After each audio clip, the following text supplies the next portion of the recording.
तो फिल्म की शुरुआत होती है वॉशिंगटन डीसी से, जहां पर कि हमें सेडी नाम की लड़की को दिखाया जाता है। उसके पास उसकी डॉक्टर क्लोडिया का कॉल आता है। वो दोनों आपस में बातें करते हैं और सेडी अपनी डॉक्टर को बताती है कि हाल ही में उसकी को पार्टनर की डेथ हो चुकी है, जिसके कारण वो बहुत ही ज्यादा दुखी है। इसलिए वो कुछ दिनों के लिए छुट्टी बिताने के लिए बाहर जा रही है और फिर थोड़ी बात करके सेडी कॉल कट कर देती है। अब आगे हमें कोल टर्नर नाम के एक शख्स को दिखाया जाता है, जिसके पिता फार्मर है और वो भी उसी फील्ड में कुछ बड़ा करना चाहता है। और वॉशिंगटन डीसी में उसकी फूल पौधों की एक शॉप है, जहाँ पर कि वो ये काम करता है। और कॉल के बारे में हमें मालूम चलता है कि कॉल अपने देश से कभी भी बाहर नहीं गया है और हाल ही में उसकी गर्लफ्रेंड भी उसे छोड़कर चली गई है। थोड़ी देर के बाद यहाँ पर सेडी एक फूल खरीदने के लिए आती है, पर उस फूल में हर 2 दिन में उसे पानी देना पड़ता है, इसलिए वो फूल वो नहीं खरीदती है क्योंकि वो हफ्तों तक बाहर रहती है।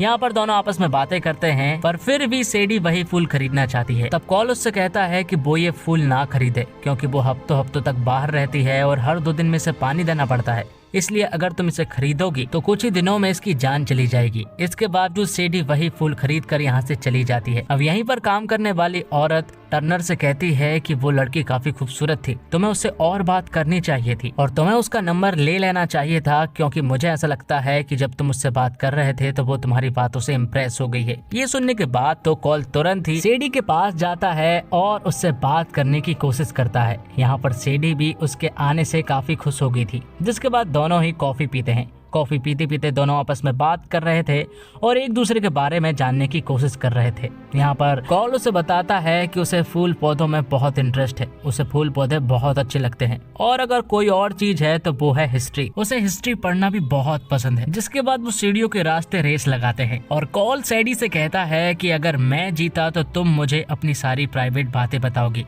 जिसके बाद कॉल अपने इनहेलर का यूज करता है और उसे सेडी के बैग में डाल देता है। रेस शुरू होती है। शुरुआत में तो कॉल सेडी से आगे रहता है, लेकिन बाद में सेडी कॉल को हरा देती है, इसलिए अब तो वो कुछ भी नहीं बताने वाली है। अब आगे से दोनों साथ में समय बिताना शुरू करते हैं। दोनों को साथ में रहना काफी ज्यादा पसंद आने लगा था। वो एक बार में भी जाते हैं और वहाँ पर भी काफी इंजॉय करते हैं। दोनों ही एक दूसरे को वो सब कुछ बताने लगे थे। ये समझ लीजिए कि उनकी वाइब्स मैच होने लगी थी। अब वो इतने क्लोज हो जाते हैं कि वो दोनों साथ में एक रात भी बिता लेते हैं और उनके बीच में सब कुछ हो जाता है। अब इन सभी बातों के बाद कॉल अपने गांव वापस आ जाता है, जहां पर कि उसकी पूरी फैमिली रहती है। यहाँ पर कॉल अपने पेरेंट्स को सेडी के बारे में बताता है कि उसे एक लड़की मिली है और वो उसे बहुत पसंद करने लगा है।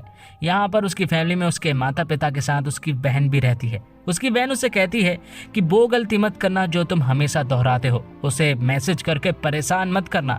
लेकिन कॉल उससे कहता है कि अब वो इंसान नहीं रहा है, वो ऐसी कोई भी गलती नहीं करने वाला। लेकिन कॉल यही करता है, वो सेडी के पास ढेर सारे मैसेज कर देता है जिसके एक भी रिप्लाई उसे नहीं मिलते हैं। वो सेडी को काफी ज्यादा मिस कर रहा था, लेकिन सेडी का कोई भी अता पता नहीं था, इसलिए कॉल बहुत ज्यादा परेशान हो गया था। तभी कॉल को कुछ याद आता है और उसे मालूम चलता है कि उसके इनहेलर में ट्रैकर लगा है। और जब वो अपने मोबाइल में चेक करता है तो उसे मालूम चलता है कि उसका इनहेलर लंदन में है। इसका मतलब ये हुआ कि कहीं ना कहीं सेडी भी लंदन में ही है, क्योंकि सेडी के बैग में ही कॉल का इनहेलर था। जिसके बाद उसके पेरेंट्स को जब ये बातें बताता है तो उसके पेरेंट्स उससे कहते हैं कि वो सेडी को बिना बताए ही लंदन चला जाए और उसे सरप्राइज दे दे, तो वो भी बहुत ज्यादा खुश होगी। लेकिन कॉल ने अभी तक अपने देश के बाहर कुछ भी नहीं देखा है, लेकिन सेडी के लिए वो लंदन चला जाता है। कॉल सेडी से मिलने के लिए लंदन पहुंच जाता है। वो काफी खुश भी था और ट्रैकर के हिसाब से वो सेडी तक बस पहुंचने ही वाला था कि तभी यहाँ पर 3 लोग आते हैं और वो कॉल को किडनैप करके अपने साथ ले जा लेते हैं। और यहाँ कॉल की मुलाकात होती है लीवेक नाम के आदमी से। लीवेक ने ही यहाँ पर कॉल को किडनैप करवाया है और लीवेक यहाँ पर बार बार कॉल को टेक्स्ट मैन नाम से पुकार रहा था और वो किसी ब्रीफ केस के पासपोर्ट के बारे में भी पूछ रहा था। लेकिन कॉल टेक्स्टमैन है ही नहीं, तो उसे ब्रीफ केस के पासपोर्ट के बारे में कैसे मालूम होगा। और जब लिविक उसे मारने ही वाला होता है कि तभी यहाँ पर एंट्री होती है सेडी की, जो कि यहाँ आते ही लोगों को मारना शुरू कर देती है और धीरे धीरे करके वो सभी को मार कर कॉल को यहाँ से बचा लेती है।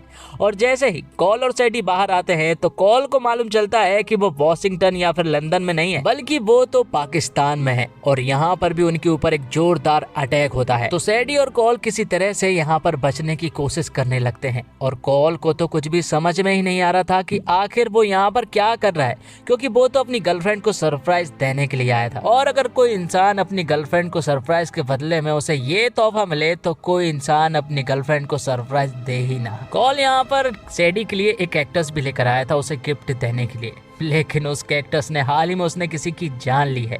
जिसके बाद यहाँ पर सैडी को मालूम चलता है कि टेक्स्टमैन नाम से कॉल प्रसिद्ध हो चुका है। उसके पीछे MI6, CIA और दुनिया भर की कई सारी जासूस एजेंसी लग चुकी है उसे मारने के लिए, क्योंकि कॉल के ऊपर बहुत सारे रुपए का इनाम लग चुका है। दरअसल जिस ब्रीफकेस का पासवर्ड वो लोग मांग रहे थे, उस ब्रीफकेस के अंदर एजेंटिक नाम की एक ऐसी चीज है जिससे कि बड़े बड़े धमाके किए जा सकते हैं। और यहाँ हमें मालूम चलता है टेक्स्टमैन दरअसल में कॉल नहीं बल्कि सैडी है, और अब वो पता लगाना चाहती है कि आखिर माजरा क्या है। वो पाकिस्तान में एक जगह पर जाते हैं जहाँ पर सभी को मालूम है कि टेक्स्टमैन के ऊपर बहुत सारा इनाम है, इसलिए सभी लोग उसके पीछे पड़ जाते हैं।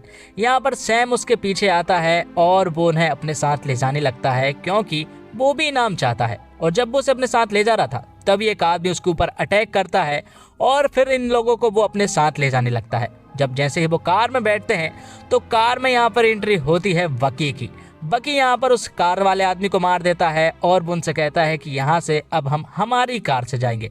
जब वो लोग अपनी कार की तरफ बढ़ रहे थे तब ये कार वाला बंदा आता है जो कि सैम होता है। वो बकी को उड़ा देता है और अपने साथ ले जाने की कोशिश करता है, लेकिन यहाँ पर सैडी उसे मार देती है। सैम उसे बताता है कि वो लोग टेक्स्टमैन के पीछे है और वो उसी पकड़ने के पीछे लगे हुए हैं क्योंकि उन्हें बहुत सारा इनाम चाहिए है। तभी यहाँ पर सैडी के दिमाग में एक आइडिया आता है और वो यहाँ पर कॉल के मुंह पर पट्टी और हाथ में पट्टी बांधकर उसे एक आदमी के पास ले जाती है। दरअसल इन्हीं लोगों को उस ब्रीफकेस का पासकोड चाहिए था, इसलिए सैडी उनके पास आई है। दरअसल उन लोगों को नहीं मालूम है कि टेक्स्टमैन कॉल नहीं बल्कि सैडी है।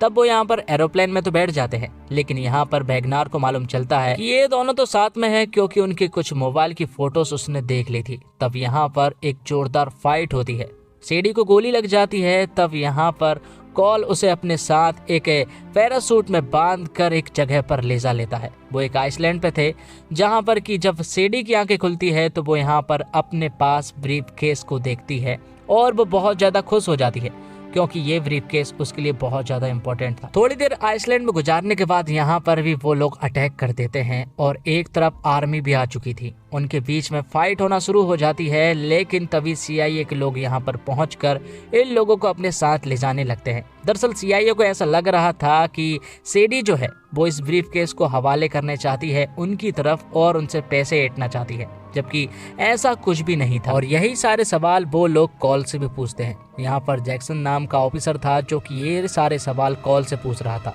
कॉल भी मना करता है। तब सैडी के दिमाग में एक आइडिया आता है और वो कहती है कि वो लोग इस ब्रीफकेस के पासकोड को पाना चाहते हैं, तो अगर हम अनाउंसमेंट कर दे कि टेक्स्टमैन बागी हो गया है तो वो लोग टेक्स्टमैन से कांटेक्ट जरूर करेंगे। और टेक्स्टमैन इस बार फिर से बनता है हमारा कॉल, क्योंकि कॉल ही तो पूरे दुनिया में प्रसिद्ध हो चुका है। और ये बात कॉल को सैडी ने कही थी, इसलिए उसे ये बात माननी ही पड़ती है। अब उन लोगों को विश्वास दिलाने के लिए ये लोग पासकोड का एक कोड उन्हें भेज देते हैं, जिससे कि उन्हें विश्वास हो जाता है कि ये लोग हमसे डील करना चाहते हैं। और जब इसके बारे में ओटामी नाम के आदमी को मालूम चलता है जो कि इनका बॉस होता है, तो वो भी इस डील को करने के लिए पहुंच जाता है। यहाँ पर कॉल सूट बूट में तैयार होकर पहुंच गया था। वहाँ दूसरी तरफ जैक्सन उसे सब कुछ बता तो रहा था, लेकिन जैक्सन को ये लोग मार देते हैं क्योंकि ओटामी बॉस को सब कुछ मालूम है कि यहाँ पर कैसा क्या चल रहा है। और कॉल को भी ये बात मालूम चल गई थी कि जैक्सन मारा गया है, तो अब वो सैडी का इंतजार कर रहा था और यहाँ पर वक्त बर्बाद करने की कोशिश कर रहा था। उसे लग रहा था कि सैडी उसे बचाने के लिए आएगी, और ऐसा ही होता है। थोड़ी देर के बाद यहाँ पर सैडी आ जाती है। सैडी उनसे डील करने लगती है। वो उनसे कहती है कि पैसों के बदले में वो सारे पासकोड दे देगी। पैसे जैसे ही उसके पास आते हैं तो वो उस ब्रीफकेस को खोल देती है और उसके पास पैसे भी आ जाते हैं। लेकिन यहाँ पर लीविक उसे मारने की कोशिश करने लगता है क्योंकि उसे तो कुछ भी फायदा नहीं हो रहा था।